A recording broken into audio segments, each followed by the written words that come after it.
Hello everyone, this is Shreya. Welcome back to my channel.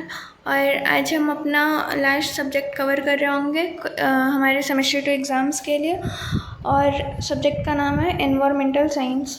तो इसमें भी हम सबसे पहले सिलेबस देखेंगे पूरा, उसके बाद फिर नोट्स वगैरह से समझेंगे, क्योंकि कल वाले पेपर में ज़्यादातर क्वेश्चन नोट्स से ही आए थे। तो ऐसा कुछ खास चेंज नहीं होगा। आई थिंक पेपर इजी आ रहा है, हम एमसीक्यू वाले, तो ये भी इजी ही रहेगा। तो बेसिक्स हम यहाँ पे नोट्स से कवर कर रहे होंगे, और उसके बाद क्वेश्चन प्रैक्टिस कर रहे होंगे उसमें पीवाईक्यू, और फिर उसके बाद यूनिट वाइज क्वेश्चन। तो let's start. Isn't it's weird कि हम लोग एग्ज़ाम के एक दिन पहले सिलेबस देख रहे होते हैं पूरा किसी भी सब्जेक्ट का।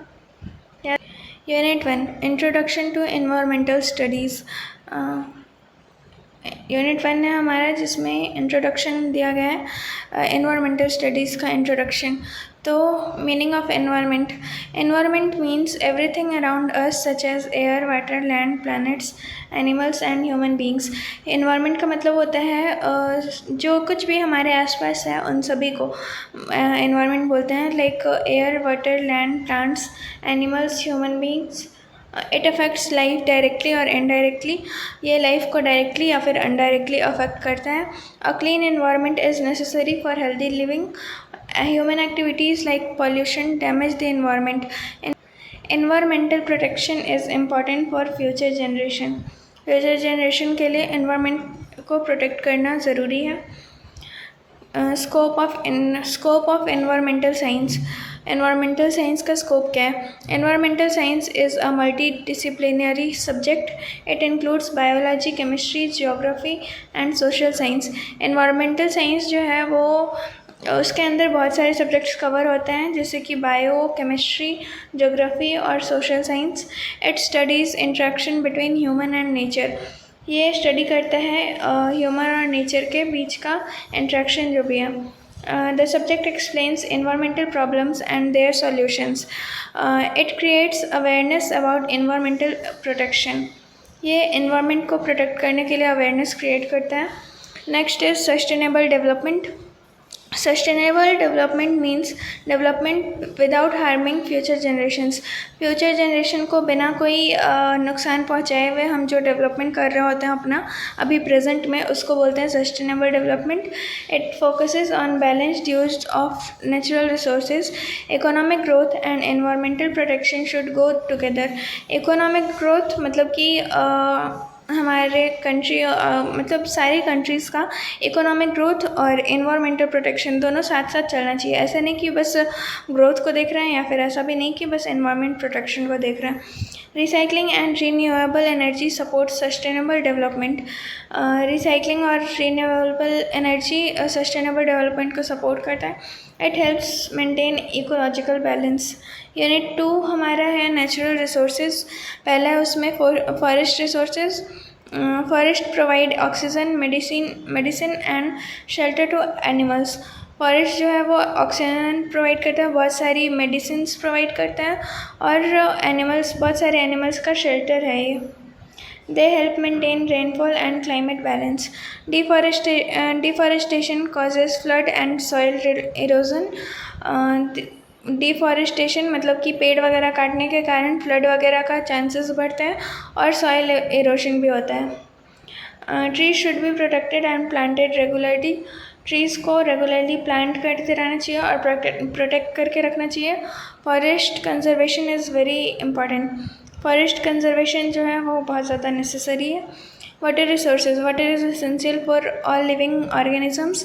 Reverse, lakes, ground water are major water resources. Water pollution and wastage create environmental problems. Water pollution और वेस्टेज जो है वो एनवायरमेंटल प्रॉब्लम्स क्रिएट करता है. Rain water harvesting helps conserve water. बारिश का पानी को मतलब हार्वेस्ट करना वो वाटर को कंजर्व करने में हेल्प करता है. Clean water is necessary for health. Next is mineral resources. Minerals are natural substances found inside the earth.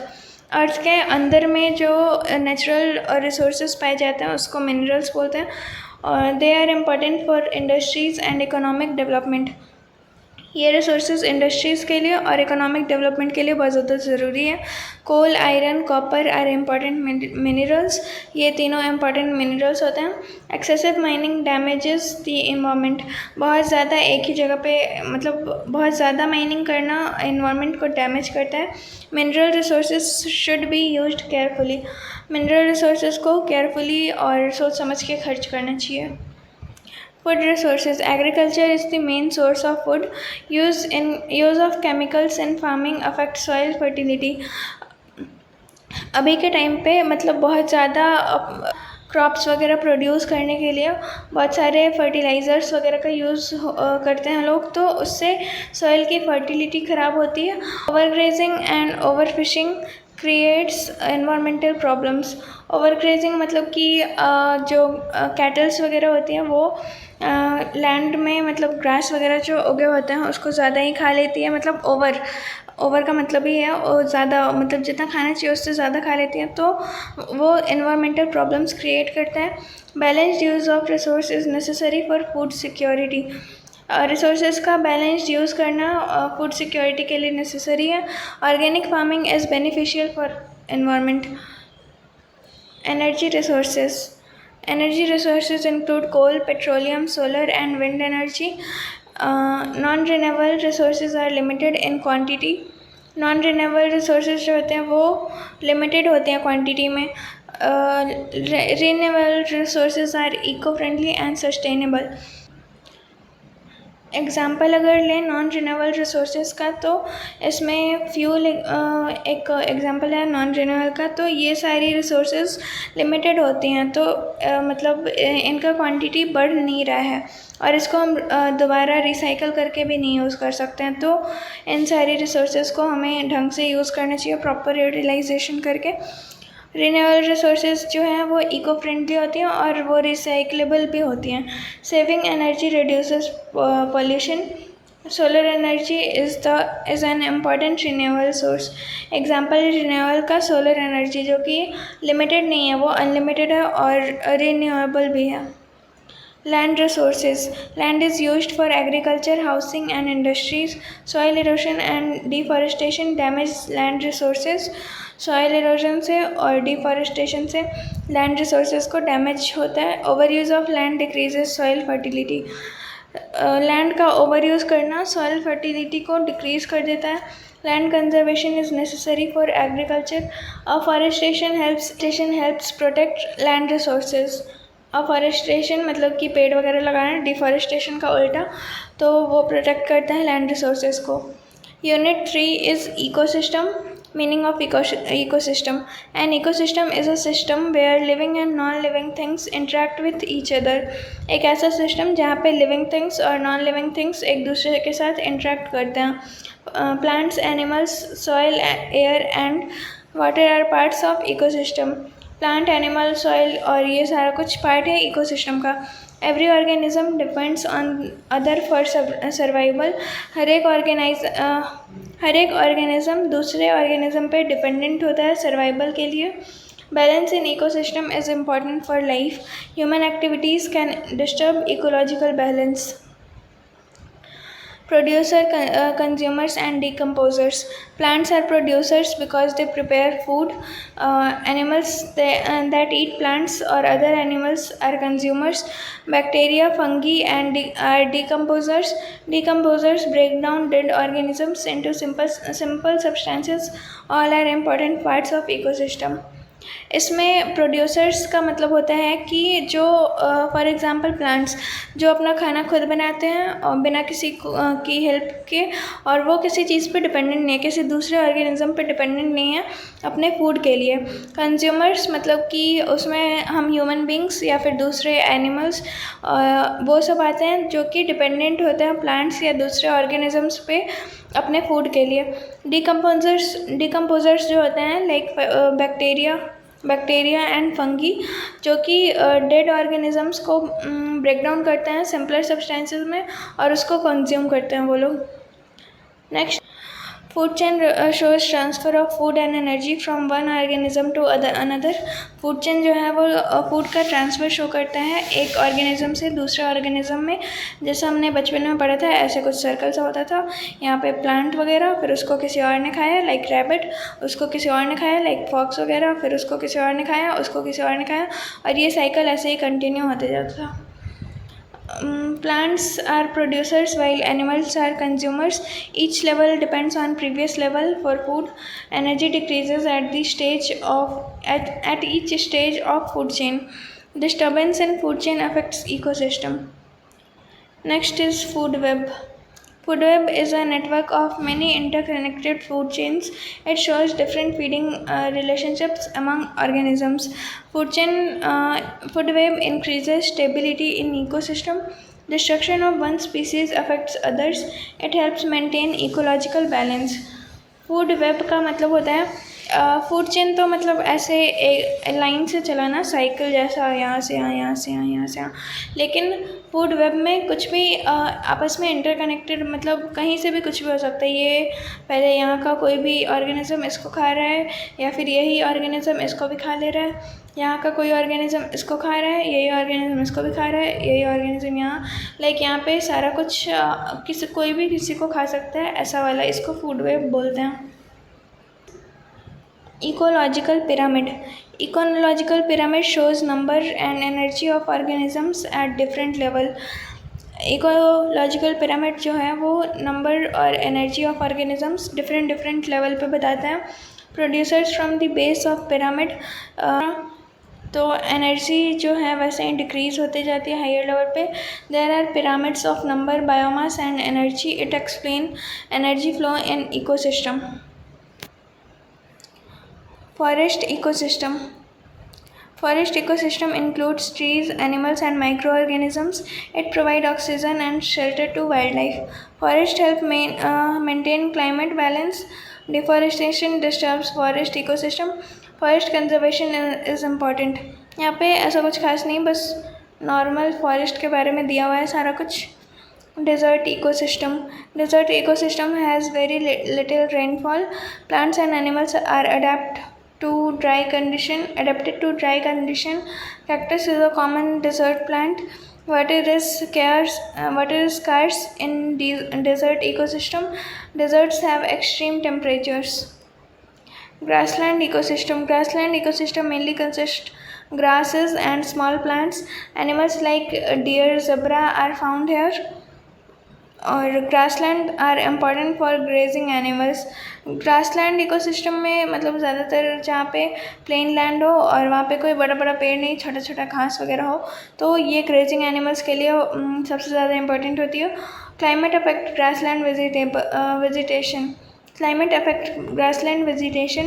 Human activities can damage grasslands. Aquatic ecosystem. Aquatic ecosystem includes rivers, lakes and oceans. Fish and aquatic plants live in water bodies. Water pollution affect aquatic life. Aquatic ecosystem is important for biodiversity. Clean water is necessary for aquatic organisms. Aquatic water system मतलब जो पानी में जो भी reverse वगैरह में रहते हैं ऑर्गेनिजम्स, उनके बारे में बताया जा रहा है। प्लांट मतलब fish, aquatic plants live in water bodies. Water pollution जो है वो अफेक्ट करता है एक्वेटिक लाइफ को। Unit 4 biodiversity and conservation. Meaning of biodiversity. Biodiversity means variety of plants, animals and microorganisms. Different species helps maintain ecological balance. Biodiversity का मतलब होता है कि वैरायटी ऑफ प्लांट्स, एनिमल्स और माइक्रो ऑर्गेनिजम्स और डिफरेंट स्पेसीज जो होते हैं वो हेल्प करते हैं इकोलॉजिकल बैलेंस बना के रखने में। Biodiversity provides food and medicines. Pollution and deforestation reduce biodiversity. Protection of biodiversity is important. अब हम पढ़ेंगे types of biodiversity. Genetic diversity species. अब हम पढ़ेंगे types of biodiversity. Genetic diversity, species diversity, and ecosystem diversity are types of biodiversity. Genetic diversity means variation within species. Species diversity means variety of species. Ecosystem diversity means variety of ecosystems. All types are important for balance in nature. Genetic diversity का मतलब होता है कि किसी एक चीज़ में एक ही species में अलग अलग डाइवर्सिटी। फॉर एग्ज़ाम्पल अगर राइस का एग्ज़ाम्पल लें तो इसमें वेरियस टाइप्स होते हैं, लाइक एक बासमती वगैरह होता है, और फिर एक कतरनी होता है, और एक अरवा चावल होता है कुछ, और एक पता नहीं पुलाव वाला कुछ, मतलब अलग अलग वैरायटी होती है राइस में ही। तो लेकिन वो सारे एक ही स्पीसीज़ में आते हैं जो कि राइस है। तो ऐसा एग्जांपल डॉग्स वगैरह का भी एग्जांपल ले सकते हो कि सारे डॉग्स होते हैं लेकिन उसमें बहुत सारे अलग अलग स्पीसीज़ होते हैं उनके, तो उसको जेनेटिक डाइवर्सिटी बोलते हैं। नेक्स्ट इज़ स्पीसीज डाइवर्सिटी का मतलब होता है कि एक एरिया में मतलब कितने तरह की स्पीसीज़ है। फॉर एग्ज़ाम्पल कोई फॉरेस्ट है तो उसके अंदर बहुत अलग अलग डाइवर्सिटी मिलेंगी, जैसे कि स्नैक वगैरह या फिर टाइगर वगैरह, लायन वगैरह, और बहुत सारे डिफरेंट बर्ड्स वगैरह एट्सेट्रा। तो इसको बोलते हैं स्पीसीज डाइवर्सिटी। और इकोसिस्टम डाइवर्सिटी का मतलब होता है कि अलग अलग टाइप के इकोसिस्टम, जैसे कि डेजर्ट्स वगैरह हो गए, या फिर माउंटेन्स वगैरह, या फिर फॉरेस्ट्स वगैरह, या फिर प्लेन्स वगैरह, मतलब एक लैंड में ही आता है ना प्लेन, प्लेट्यू वगैरह में, तो वो। Deforestation, pollution and hunting threaten biodiversity, मतलब डिफॉरेस्टेशन और पॉल्यूशन और हंटिंग से बायोडाइवर्सिटी को खतरा होता है। Urbanisation destroys natural habitats, urbanisation जो है वो नेचुरल हैबिटेट्स को डिस्ट्रॉय कर देता है। Climate change affects plants and animals, some species become endangered due to human activities. Conservation is necessary to protect biodiversity. Conservation of biodiversity. Conservation means to protection of biodiversity. National parks and sanctuaries protect wildlife. Hunting of endangered species. Hunting of endangered species should stop. Public awareness helps conservation efforts. Government laws also protect biodiversity. और हमारा next unit 5 जो है environmental pollution, उसमें पहला है air pollution. Air pollution is caused by smoke from vehicles and industries. It increases harmful gases in the atmosphere. Air pollution causes breathing diseases. Planting trees reduces pollution. Use of clean energy improves air quality. Air pollution is caused by smoke from vehicles and industries. Industries और vehicle से जो धुआं निकलता है उससे air pollution होता है। ये हार्मफुल गैसेस को इंक्रीज़ करता है एटमॉस्फेयर में। Air pollution causes breathing diseases. Planting trees reduces pollution. Use of clean energy improves air quality. Next is water pollution. Water pollution occurs when harmful substances mix with water. Industrial waste and sewage pollute water bodies. Polluted water spread diseases. Wastewater should be treated before disposal. Clean water is essential for life. Water pollution जो है वो कोई भी harmful substance जो mix होता है water में उसके कारण होता है। फॉर एग्जांपल इंडस्ट्री वगैरह जो जितने भी अपने वेस्ट होते हैं वो जाके रिवर वगैरह में डाल देती हैं, तो उससे वाटर पोल्यूशन होता है। और पोल्यूटेड वाटर जो है वो डिजीज़ को स्प्रेड करता है। वेस्ट वाटर जो है उसको सही से ट्रीट किया जाना चाहिए डिस्पोजल के पहले, ताकि उससे वाटर पोल्यूशन ना हो। Soil pollution is caused by chemicals and industrial waste. Excessive use of fertiliser damage soil fertility. Polluted soil affect crop production. Organic farming reduces soil pollution. Healthy soil is important for agriculture. Soil pollution जो ज़्यादातर chemicals और industrial waste के कारण होता है, और excessive बहुत ज़्यादा यूज़ करते हैं हम फर्टिलाइज़र्स, तो उसके कारण भी सॉइल की फर्टिलिटी डैमेज होती है। Noise pollution is caused by loud sounds from machines and vehicles. It causes stress and hearing problems. Continuous noise affects human health badly. Silencer helps reduce noise pollution. Awareness is necessary for control. ये सारा तो पता ही नहीं, बच्चा जैसा लग रहा है। Thermal pollution occurs when industries releases hot water into rivers. Thermal pollution जब industries गरम गरम पानी rivers में जाकर डंप कर देती हैं, उससे होता है. It increases temperature of water bodies. Hot water affects aquatic animals badly. ये वाटर का टेम्परेचर बढ़ा देती है और मतलब फिश वगैरह जो भी एक्वेटिक एनिमल्स होते हैं उनको बहुत ज़्यादा बैडली अफेक्ट करता है ये. It reduces oxygen level in water. Proper cooling methods can reduce thermal pollution. Nuclear hazards are dangerous caused by radioactive substances. Radiation affects human health and environment.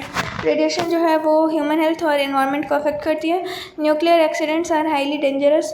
Radio active waste should be managed carefully. Safety measures are necessary in nuclear plants. Solid waste management. Solid waste includes garbage from homes and industries. Improper disposal creates pollution and diseases. Water should be reduced, reused and recycled. Segregation of waste is important. Proper waste management keeps environment clean. So इसमें ये दिया है कि solid waste जो है जिसमें solid waste का मतलब होता है होम्स और इंडस्ट्री से जो भी कचरा निकलता है उसको बोलते हैं. और इम्प्रॉपर डिस्पोजल पोल्यूशन क्रिएट करता है और बहुत सारे डिजीज़ भी. वेस्ट को पहले रिड्यूस करना चाहिए, फिर उसके बाद रीयूज़ हो सकता है उसका तो वो करो, और उसको फिर रिसाइकिल करते हैं. रिसाइकिल होने लायक है तो वो भी करने के बाद कोई भी सब्सटेंस प्रॉपर वेस्टेज वाले मैकेनिज़्म के लिए जाना चाहिए. Next is acid rain. Acid rain happens when harmful gases mix with rainwater. Sulfur dioxide and nitrogen oxide cause acid rain. It damages soil, plants and buildings. Acid rain affects aquatic life and health. Reducing industrial pollution helps control acid rain.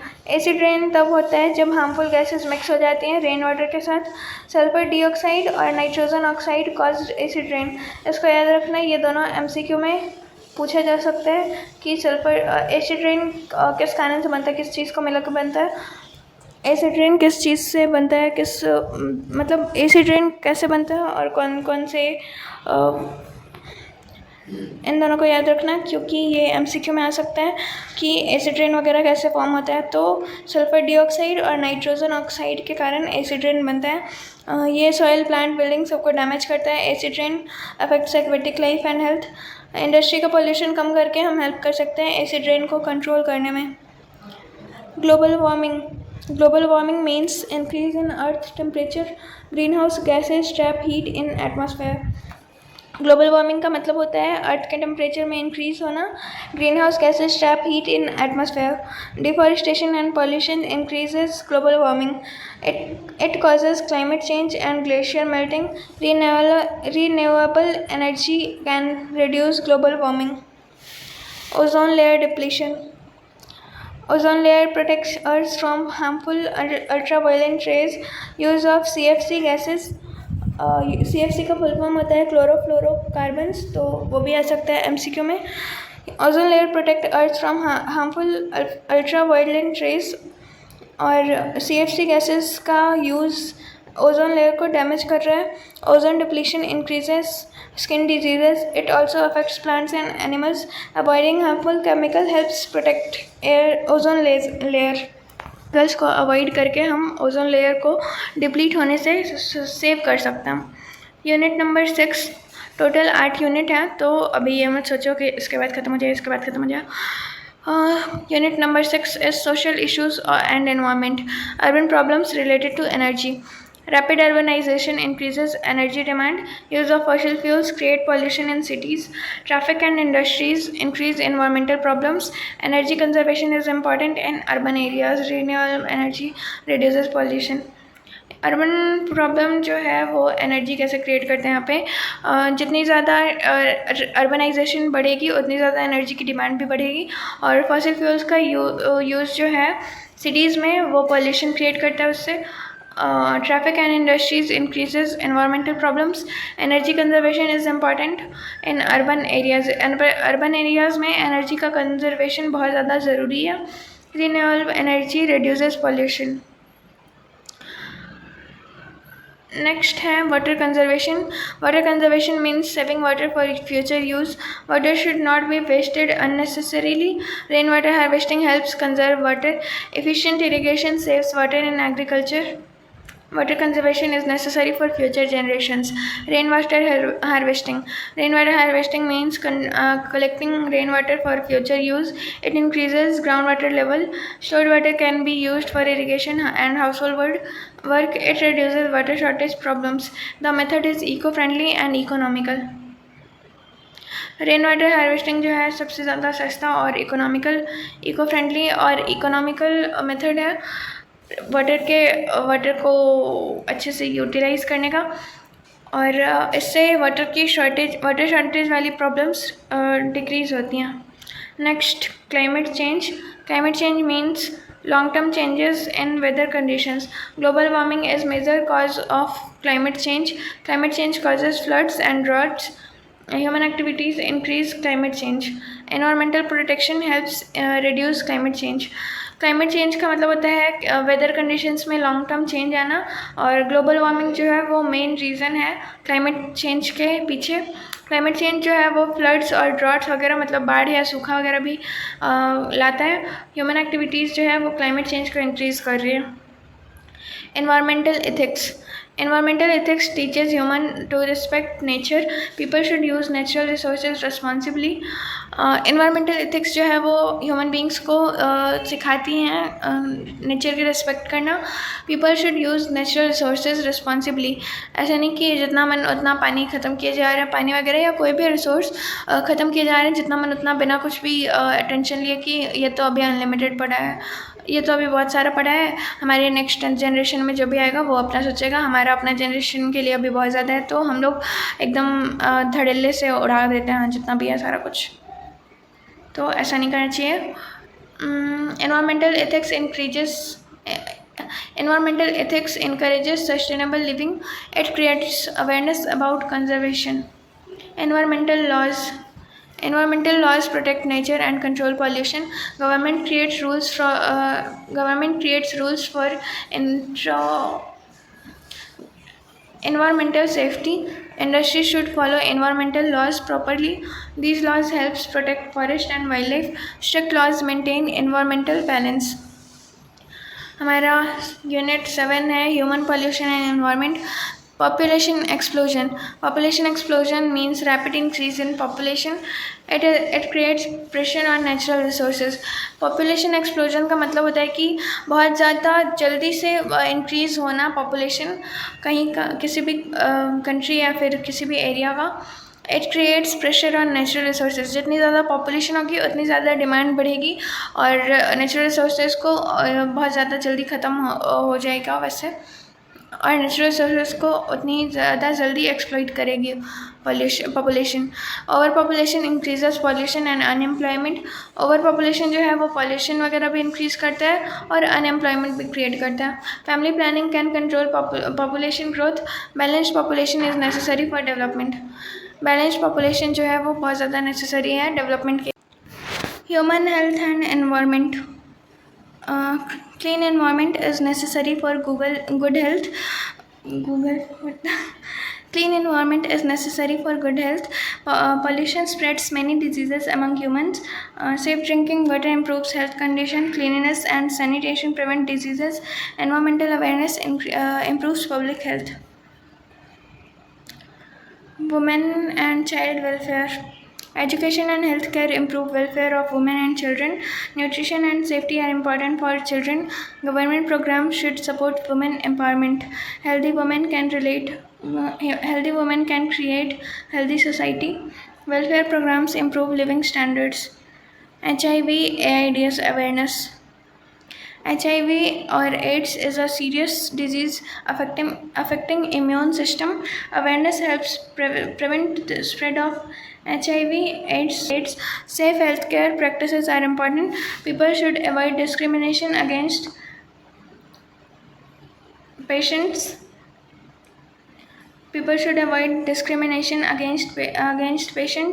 Education and awareness reduce fear and misunderstanding. एक बार ना HIV और ads का full form पढ़ लेना, क्योंकि हो सकता है कि आ जाए, मतलब बहुत कम चांसेस है बट हो सकता है। HIV का फुल फॉर्म होता है ह्यूमन इम्यूनो डिफिशिएंसी वायरस, और एड्स का फुल फॉर्म होता है acquired immuno deficiency syndrome. Next is role of information technology in environment. Role of information technology in environment. Information technology helps in environmental awareness. Satellite systems help weather forecasting. Computers help collect environmental data. Internet spread awareness about environmental issues. Technology supports environmental protection. Information technology जो है वो environment को protect करने में बहुत ज़्यादा important role play करती है, और इसमें हर एक पार्टी का मतलब रोल वगैरह मेंशन किया गया है यहाँ पे। Question number unit 8 is field work and practical. Local ecosystem studies, student study plants, animals and environment लोग। यूनिट 8 जो है वो ऐसे ही प्रैक्टिकल के लिए दिया गया है, तो ये वाला नेसेसरी नहीं है। और यहाँ पे हमारा शॉर्ट नोट्स वाला ख़त्म होता है। इसमें 7 यूनिट लेके चल सकता हूँ कि टोटल 7 यूनिट है। लेट्स स्टार्ट और PYQ और उसके बाद यूनिट वाइज MCQs। और इसमें पहले हम देखो पार्ट 1 जो है कंप्लीट सिलेबस होगा दिया हुआ, पार्ट 2 जो है प्रीवियस ईयर क्वेश्चंस, और पार्ट 3 MCQ हर एक यूनिट से 10-10 क्वेश्चन। तो हम टोटल 90 क्वेश्चंस कर रहे होंगे यहाँ पे। 80 क्वेश्चन हर यूनिट से और 10 PYQs। तो यूनिट 1 जो है हमारा इंट्रोडक्शन टू एनवायरमेंटल स्टडीज़, और इसमें ये सारा कुछ पढ़ना था हमें। एक बार टॉपिक पढ़ लें क्या, मतलब सिलेबस पूरा ऐसे टॉपिक वगैरह क्लियर हो जाएगा जो भी हमने पढ़ा है। Introduction to environmental studies, definition and scope of environmental science, multidisciplinary nature, ecosystem and environment, sustainable development, need for environmental awareness. सारा कुछ मतलब हमने उसमें सारा कुछ कवर किया है, एक ही से समझ में आ रहा है। और यहाँ पे भी देख लो, natural resources, forest, water, mineral, food resource, energy, land और बाकी सब कवर्ड है। तो unit 3 ecosystem, unit 4 biodiversity and conservation, unit 5 environmental pollution, और unit 6 social issues and environment, unit 7 human population and environment, unit 8 जो प्रैक्टिकल टॉपिक्स थे। और यहाँ पे हमारा part 2 which is previous year question. तो इसमें भी हम लोग आप लोग मन में आंसर गेस करना ऑप्शंस में से, और उसके बाद मैं ऑप्शंस रिवील करूँगी। तो आप लोग ऐसे खुद मन में काउंट भी कर सकते हो कि आपका कितना क्वेश्चन सही जा रहा है, नोट्स पढ़ने के बाद हमसे कितना क्वेश्चंस बन रहे हैं। तो लेट्स स्टार्ट। यहाँ से हम अपना प्रीवियस ईयर क्वेश्चन शुरू करते हैं। फर्स्ट का आंसर दिख गया गलती से मेरे को याद नहीं था। क्वेश्चन नंबर 2 से शुरू करेंगे। The term ecosystem was coined by, ecosystem किसके द्वारा कॉइन, मतलब टर्म कौन इन्वेंट किया था। तो ऑप्शन सी आर्थर जी टांसले लेते हैं। The term ecosystem was coined by British ecologist Arthur George Tansley in 1935. He described an ecosystem as a system formed by interaction of community of organisms with their physical environment. Question number 2. Dash is an extensive number of chains interlinked in an ecosystem. Food chain, food web, phosphorus cycle, nitrogen cycle. तो correct answer हमारा food web होगा, क्योंकि food chain जो है वो systematic चलता है एक दूसरे पर डिपेंडेंट होके। A food web is an interconnected network of multiple food chains in an ecosystem, unlike a single food chain. A food web shows complex feeding relationships and provides stability to ecosystem. Question number 3. Environmental studies are defined as the branch that deals with which one of the following. Environmental studies को define किया गया है as a branch, जो कि इसमें से कौन सा ऑप्शन के साथ डील करती है। Approach about natural world and impact of humans on its integrity, the study of humanities, social, biological and physical sciences, incorporate the information and physical sciences, discovering new materials. I hope आपने answer guess कर लिया होगा। Let's see the answer. Correct answer is option A, approach about the natural world and impact of humans on its integrity. Question number 4.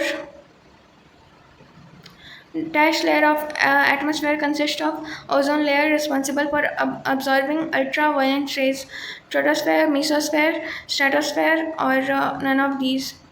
तो correct answer हमारा है option C stratosphere. Explanation पढ़ते हैं यहाँ पे. दी ओजोन लेयर इज लोकेटेड, भाई कहाँ गया? The ozone layer is located in the stratosphere, approximately 15 to 35 km above Earth's surface.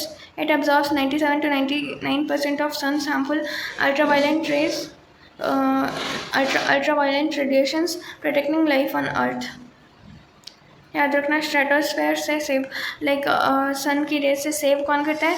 S for save और S for stratosphere. What is the estimated percentage of forest land in India should ideally have? What is the estimated percentage of forest land that India should ideally have? Estimated forest land कितना होना चाहिए India के पास में? So the correct answer is option B, 33%. जितना कि हमें exam में चाहिए होता है पास होने के लिए, तो उतना ही इंडिया को भी चाहिए पास होने के लिए इकोसिस्टम वाले एग्ज़ाम में. क्वेश्चन नंबर 6, एक्सप्लेनेशन भी पढ़ लेता है. According to India's national forest policy 1988, at least 1/3 of India's total geographical area should be under forest tree cover to maintain ecological balance.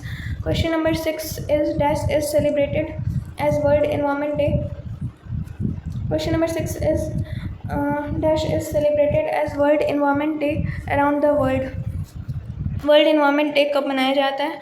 तो correct answer is 5 June, option A. और question number 7, how many total numbers of biodiversity hotspot are there in the world. World में total कितने biodiversity hotspots हैं? तो answer is 36, option B. As per Conservation International, there are 36 recognized biodiversity hotspots in the world. They represent only 2.4% of Earth's land surface, but support more than half the world plant species and endemics. Water table is lowered by which of the following activities? Water table जो है वो किस activity से और नीचे गिरता है? तो overgrazing, population growth of animals, soil pollution, over extraction of ground water. Correct answer साफ पता चल रहा है इसमें, which is option number D, over extraction of ground water. Question number 9 is among the following which is cause of pollution. इसमें से कौन सा पॉल्यूशन का कॉज है? Acid rain, ozone, aerosol, none of the above. Acid rain तो pollution का cause नहीं, खुद पॉल्यूशन है. ओजोन तो वो लेयर है जो प्रोटेक्ट करता है. तो correct option is answer C, aerosol है. Question number 9 is which of the following among the following which is the correct cause of soil pollution. Which is the cause of soil pollution? Option A, acid rain, ozone, aerosol, none of the above. तो soil pollution का एक कारण acid rain होता है. तो correct answer is option A, acid rain. यहाँ पे देखो, acid rain pH below 5.6 caused by SO2 and NOx, caused by What are the two forms of alcohol included in biofuels? Biofuel में कौन कौन से 2 forms of alcohol मिलाए हुए होते हैं? Ethanol and methanol, ethanol and propanol, methanol and propanol, none of the above. Correct answer for question number 10 is option A, ethanol and methanol. ये सारा कुछ मैंने ना नोट्स वगैरह में कवर नहीं किया है, तो MCQ से ये सारा कुछ याद कर लेना आप लोग. क्वेश्चन नंबर अब हमारा PYQ वाला सेक्शन ख़त्म होता है. तो यूनिट वाइज क्वेश्चंस करेंगे हम लोग. पहला यूनिट 1 से है. विच of the following best describe the multidisciplinary nature of environment studies. It involves only biological science and includes natural science, social science and humanities. It focuses exclusively on pollution control. It is a branch of chemistry. Correct answer is option B. It integrates natural sciences, social science and humanities. Question number 2 is environmental studies is important.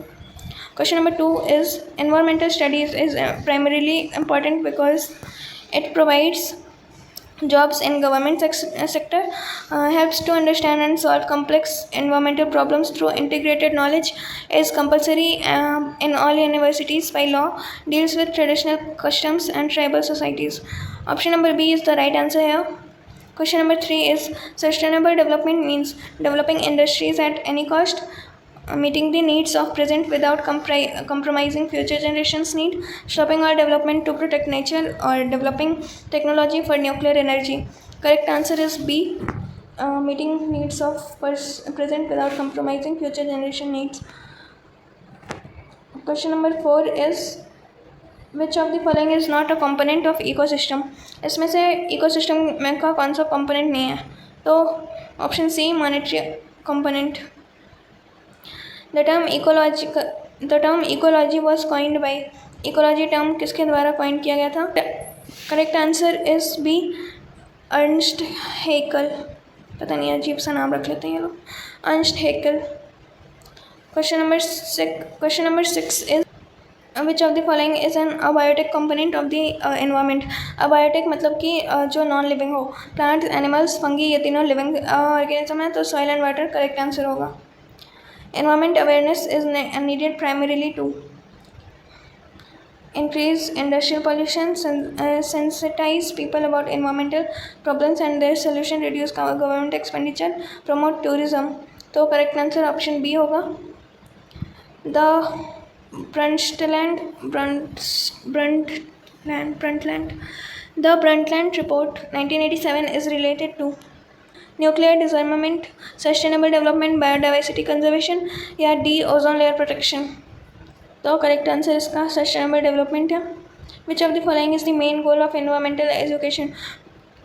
To teach only science subject, to create awareness and responsible behavior towards the environment, to promote economic growth, to train students for government jobs. Option B. Exam के साथ साथ यहाँ पे भी सारे का answer B होते जा रहा है, पता नहीं क्यों. Question number 10 is the concept of carrying capacity refers to the weight and the concept of carrying capacity refers to carrying capacity का concept का मतलब क्या? carrying capacity किस concept का नाम है? तो the weight a bridge can support, the maximum population and environment can sustain indefinitely, the capacity of reservoir to hold water, the strength of soil to support buildings. Correct answer यहाँ पे option B है. The maximum population and environment can sustain indefinitely. यहाँ पे unit 2 शुरू होता है हमारा. Which of the following is a renewables resource? Coal, petroleum, solar energy, natural gas. तो सोलर एनर्जी हमारा रीन्यू किया जा सकता है. Question number 12 is deforestation leads to which of the following? Increased rainfall, soil erosion and loss of biodiversity, reduction in carbon dioxide, improved water table. Correct answer option B होना चाहिए, soil erosion and loss of biodiversity. Question number 13. The over extraction of groundwater primarily leads to. Ground water का over extraction किस चीज़ को result करता है? तो increase in soil fertility, rise in water table, lowering of water table and land subsidence, increase in water surface. Option C should be the correct answer. Chipko movement was related to which natural resource? Water conservation, forest conservation, mineral conservation और soil conservation. Option A is the correct answer. Option B is the correct answer, forest conservation. Question number 15. Which of the following is an example of non-renewable resource? Non-renewable का example कौन सा है? Wind energy, tidal energy, coal, biogas. तो option C, coal is the right answer. Jhum cultivation, shifting agriculture is associated with. Jhum cultivation किस चीज़ से associated है? Increased forest cover, deforestation and soil degradation, water conservation, biodiversity enhancement. तो option B is the correct answer, deforestation and soil degradation. ये सारा हमने अपने 9th-10th में history में पढ़ा था, if you remember. Question number 17. Which of the following best describes land degradation? Improvement of soil quality, reduction in land productivity, increase in agriculture yield, expansion of forest area. Land degradation का पूछ रहा है, तो option B should be the correct answer. Question number 18. Silent valley movement in India is associated with. Silent Valley movement in India was associated with.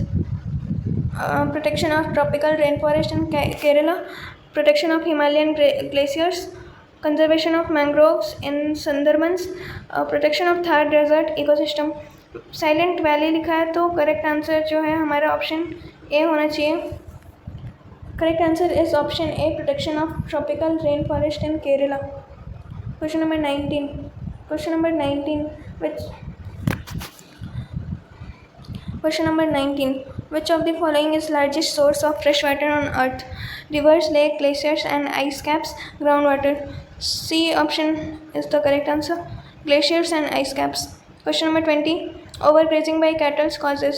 Cattle के द्वारा overgrazing किस चीज़ में result करता है? तो increase in soil fertility, desertification of and soil erosion, growth of vegetation, rise in water table. Option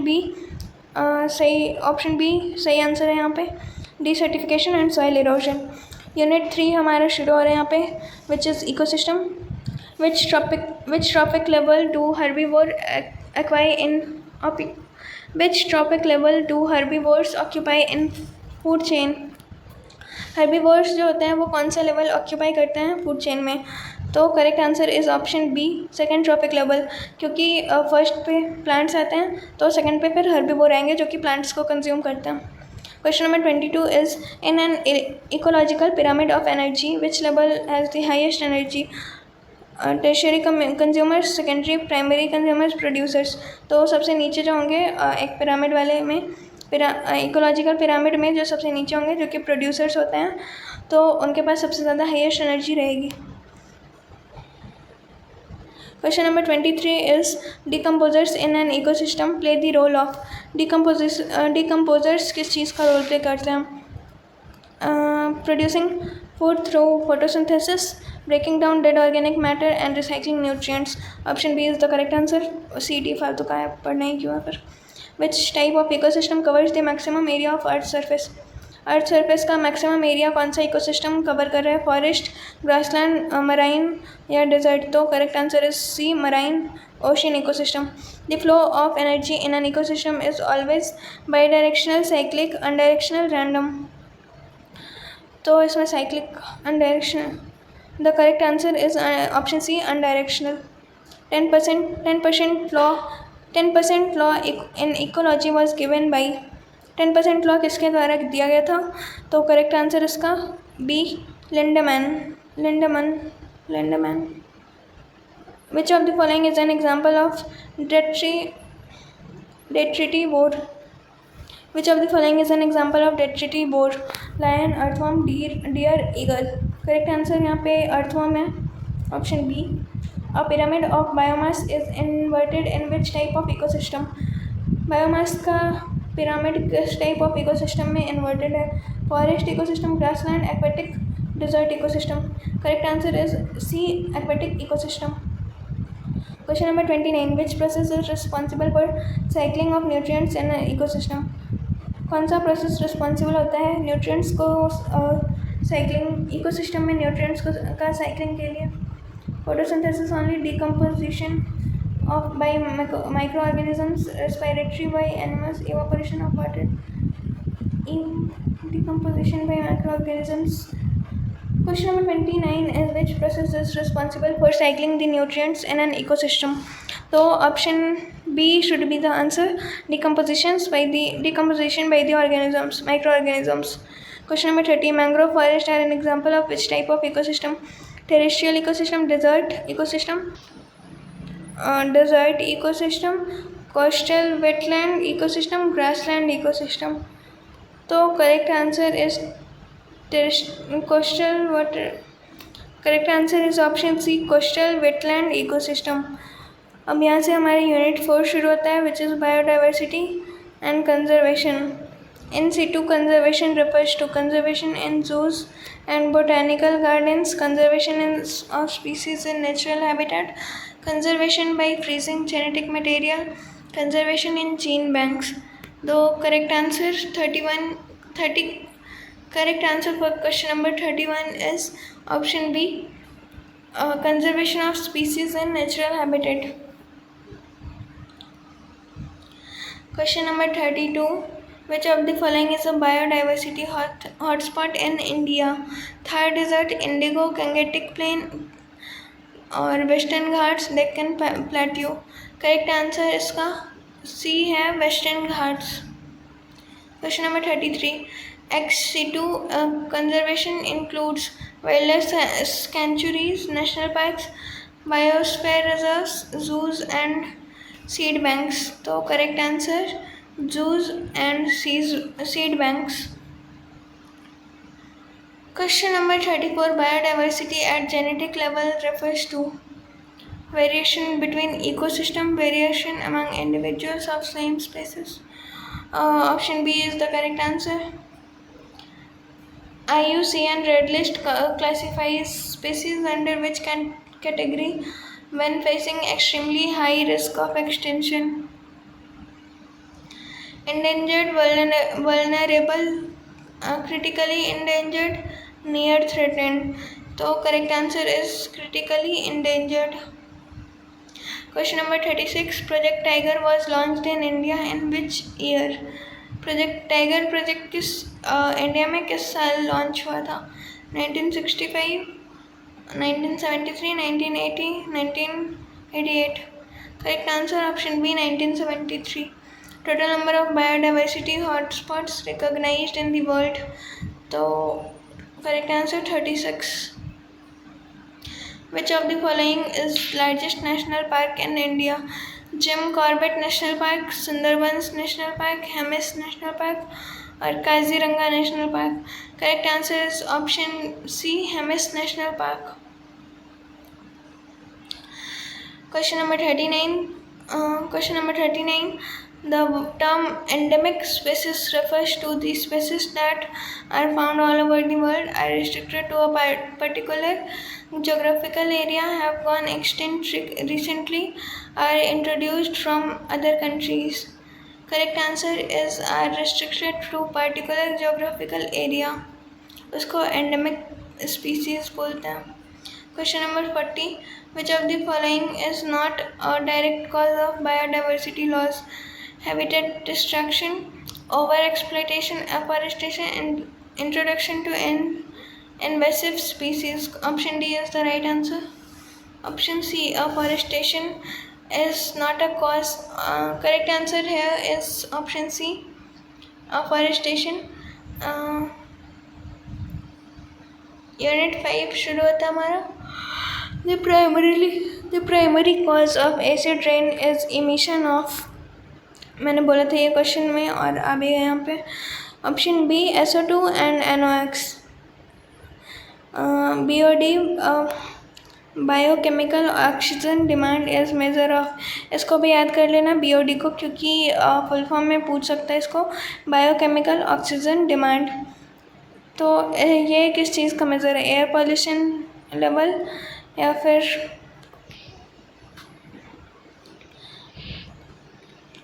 फिर option B. अरे क्या हो रहा है? Option A air pollution level, option B organic pollution in water, noise level in an area, soil fertility. तो correct answer is option B organic pollution in water. Which gas is mainly responsible for ozone layer depletion? CO2, methane या फिर chlorofluorocarbons, sulphur dioxide. तो option C CFCs are responsible for ozone layer depletion. Question number 44. Minamata disease is caused by poisoning from lead, arsenic, mercury, cadmium. Correct answer mercury है हमारा. Question number 45. The primary green house gas responsible for global warming is. कौन सा green house gas responsible होता है global warming के लिए? Oxygen, nitrogen, carbon dioxide और argon. Correct answer is option C carbon dioxide. Noise above how many decibels is considered harmful to human beings? कितने decibels के ऊपर का आवाज़ जो होता है वो ह्यूमन बीइंग के लिए हार्मफुल कंसिडर किया जाता है? Correct answer is 85 decibels. Itai disease is caused by which heavy metal? Correct answer cadmium. Correct answer is cadmium. Eutrophication is associated with air pollution from vehicles, excess nutrients causing algal bloom in water bodies, soil pollution from pesticides, or noise pollution in urban areas.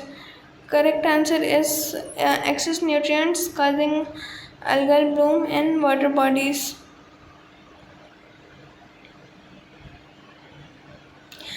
Smoke is combination of smoke and fog. ये तो साफ साफ पता चल रहा है smoke and fog. Which of the following is major source of indoor air pollution in rural areas? Vehicle exhaust, industrial emissions, burning of biomass and wood for cooking. C is the correct answer.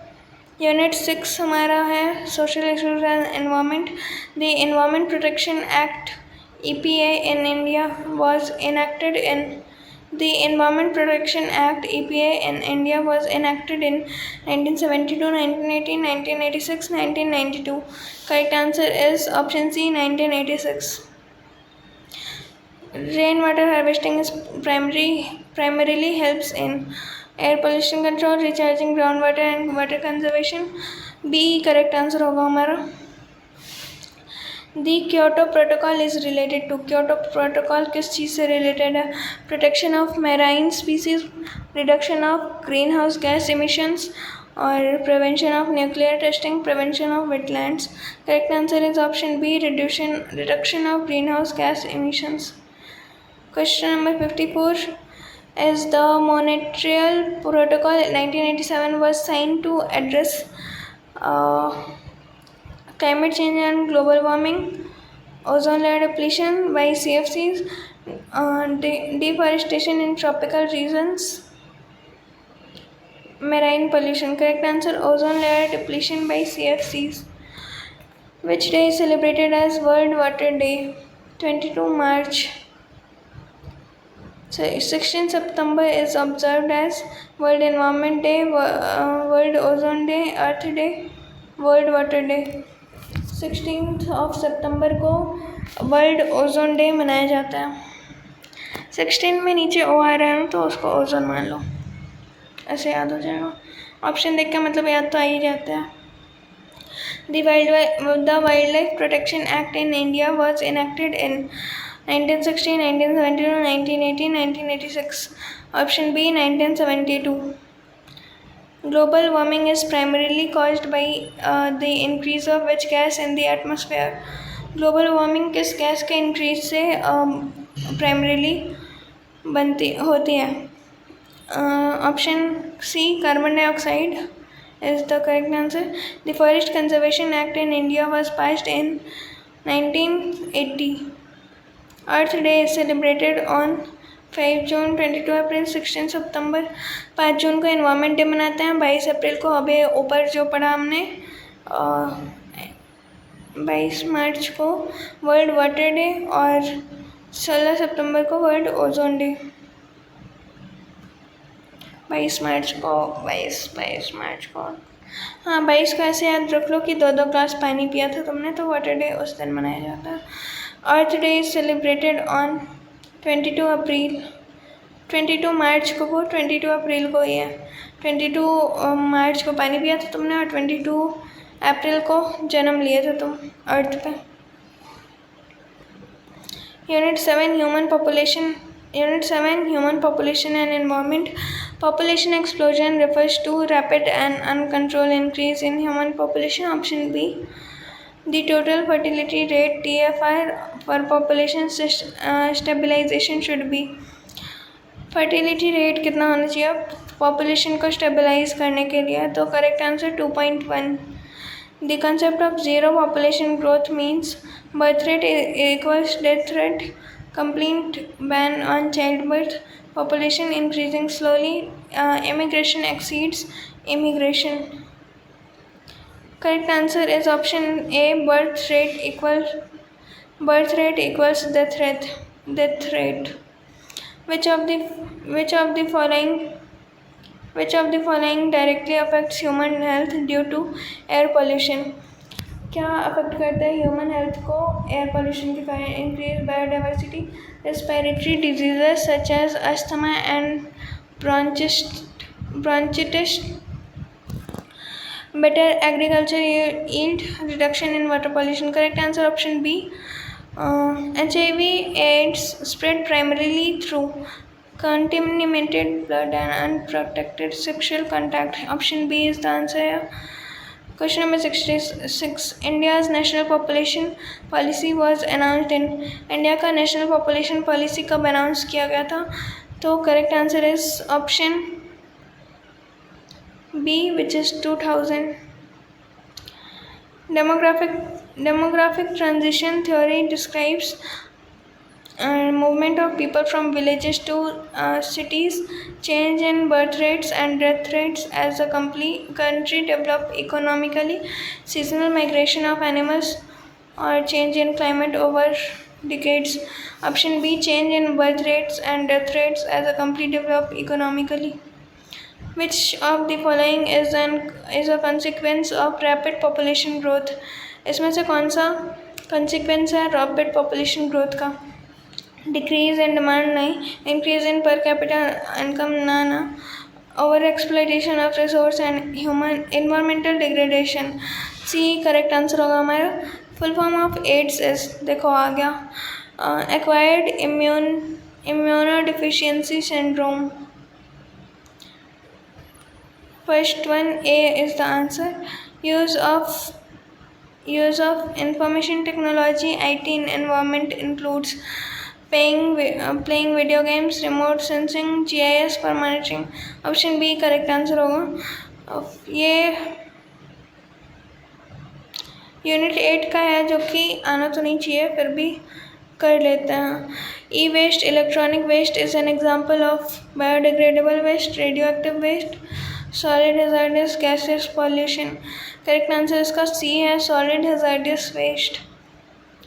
Vermicomposting is a method of water purification, converting organic waste into manure using earthworm, producing biogas from industrial waste. Or option D, treating nuclear waste, converting organic waste into manure using earthworms. The 3R principle in waste management stands for reuse, recycle, reduce, renew. Reduce, reuse, recycle. Option B, reduce, reuse, cycle is the correct answer. Question number 74. Which of the following is the best method for local ecosystem study? Reading only textbook, field visit and direct observation of flora, fauna and physical parameters. Correct answer is option B. Question number 75. Sanitary landfill is method of water treatment, air purification, solid waste disposal, noise control. Option C should be the answer. It is the answer. Question number 76. Biogas is produced mainly by the decomposition of plastic waste, organic waste in the absence of oxygen. Option B here is the answer. Question number 77. Which parameter is tested when studying water pollution is in a field visit? Option A, temperature, pH, dissolved oxygen and BOD. Composting is beneficial because it produces electricity, organic waste into nutrient rich manure. Option B यहाँ पे correct answer होगा. 79. Which of the following waste disposal method is most environmentally harmful? इसमें से कौन सा waste disposal method सबसे ज़्यादा harmful है? Composting, open dumping and burning of waste. Option C correct answer है. Remote sensing technology is used in environmental studies to measure soil temperature manually, monitor deforestation, land use changes, pollution from satellites, conduct laboratory chemicals analysis, study microorganisms. Option B correct answer होगा यहाँ पे. और इसके साथ हमारा ये video ख़त्म होता है और साथ साथ सेमेस्टर 2 का एग्ज़ाम्स भी आई नो आप लोग अब 6 महीने बाद आओगे, और इस बार जैसी वीडियोस आई थी नेक्स्ट सेमेस्टर से और इम्प्रूव्ड वीडियोस आएंगी, क्योंकि इस बार मेरे पास टाइम नहीं था वीडियोस वगैरह का, और मैंने कुछ ऐसा डिसाइड भी नहीं किया था कि मैं वीडियोस वगैरह बनाऊंगी। तो अगर आपके लिए ये हेल्पफुल था तो सब्सक्राइब करके रख लेना अगर मन हो तो, अदरवाइज़ कोई इशू नहीं है। और क्या, अभी bye bye, take care everyone.